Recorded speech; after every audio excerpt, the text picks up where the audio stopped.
स्वागत है आप सभी का मेरे चैनल पर। अगली 5 वीडियोस होने वाली हैं हरियाणा से, जिसमें हम सबसे पहले देखेंगे रोहतक में जो तकरीबन 6 किलोमीटर लंबा नया बाईपास बनाया जा रहा है उसकी प्रोग्रेस। ये है इस बाईपास की तीसरी अपडेट। पिछली बार हमने इस बाईपास की अपडेट देखी थी 8 महीने पहले, पिछले साल दिसंबर में।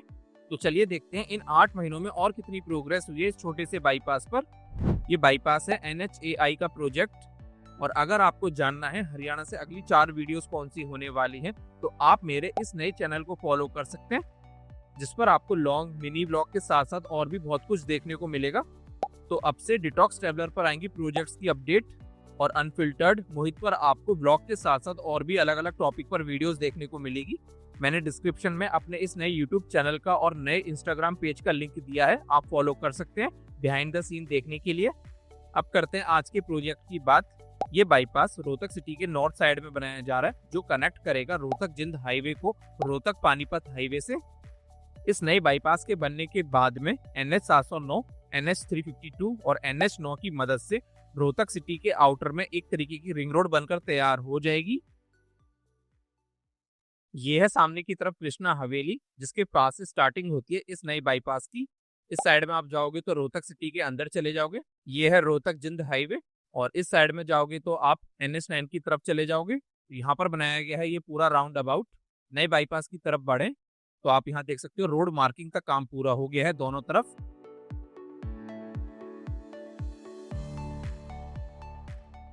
पिछली अपडेट तक स्टार्टिंग में यहाँ पर रोड लेइंग का काम बचा हुआ था, और आगे की साइड में जहाँ पर रोड लेइंग का काम हो रखा था वहां पर रोड मार्किंग का काम नहीं हुआ था।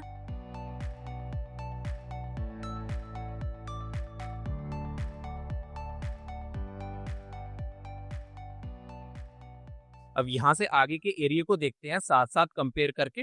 तो पिछली अपडेट तक जहाँ पर रोड लेइंग का काम हो गया था वहां तक इस बार रोड मार्किंग का काम हो गया है, और जहाँ पर अर्थवर्क का काम पिछली अपडेट में बचा हुआ था वहां पर रोड लेइंग का काम इस बार हो गया है।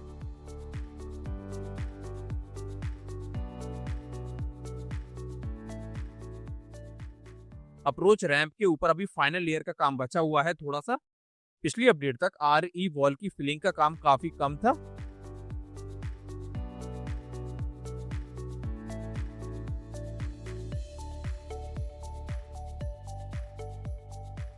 पिछली अपडेट में यहाँ ड्रेन की क्रॉसिंग के ऊपर सारे पियर्स रेडी हो चुके थे, पियर कैप का काम बचा हुआ था, और एक भी स्पैन में गर्डर लॉन्चिंग का काम स्टार्ट नहीं हुआ था।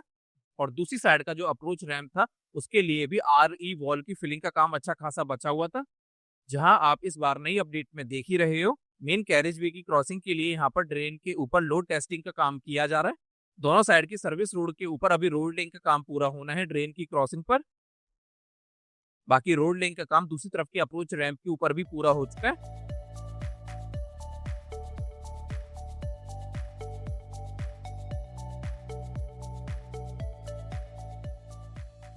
पिछली अपडेट में अप्रोच रैंप से आगे की तरफ आने के बाद में ये एक छोटा सा हिस्सा बाकी था जहां पर अर्थवर्क का काम पूरा होना था। इस बार तो आप देख ही रहे हो यहाँ पर रोड लेइंग का काम पूरा हो चुका है।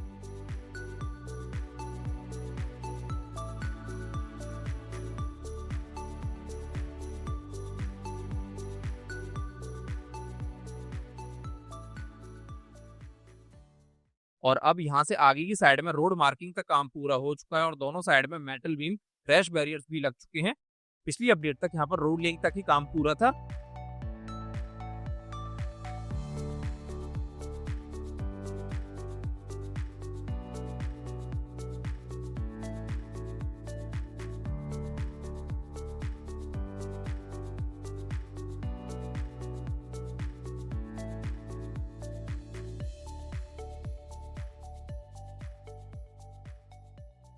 ये नया बाईपास होगा NH 352 का पार्ट।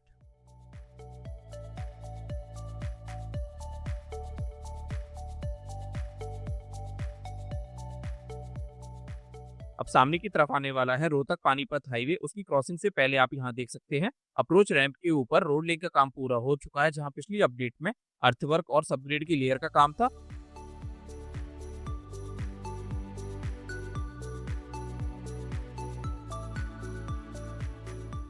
हाईवे की क्रॉसिंग के ऊपर डेक स्लैब का काम यहाँ पिछली अपडेट में ही पूरा हो चुका था, और लूप के लिए अर्थवर्क का काम काफी ज्यादा बचा हुआ था। इस बार आप यहाँ देख सकते हो एग्जिट का जो लूप है उसके ऊपर रोड लिंक का काम चालू है, और एंट्री वाला ये जो रैंप यहाँ पर होने वाला है, इसकी ये RE वॉल इस साइड में खराब हो चुकी है शायद से, इसको अब वापस से बनाया जाएगा। तो दोस्तों ये थी इस छोटे से बाईपास की नई अपडेट। अब ज्यादा काम तो बाकी नहीं है इस नई बाईपास पर, जो भी मेजर काम है वो इस इंटरचेंज के ऊपर ही बाकी है। देखो अब कब तक काम पूरा होता है, अगर एक्टिवली काम करेंगे तो मैक्स 2 महीने में यहाँ पर काम पूरा हो जाना चाहिए। तो दोस्तों आज की इस वीडियो के लिए सिर्फ इतना ही। यहाँ तक देखने के लिए आप सभी का बहुत बहुत धन्यवाद। जल्द ही मिलते हैं एक नई वीडियो में। अब अगली वीडियो आएगी 11 या 12 अगस्त को, क्योंकि राखी है तो मैं गाँव जा रहा हूँ।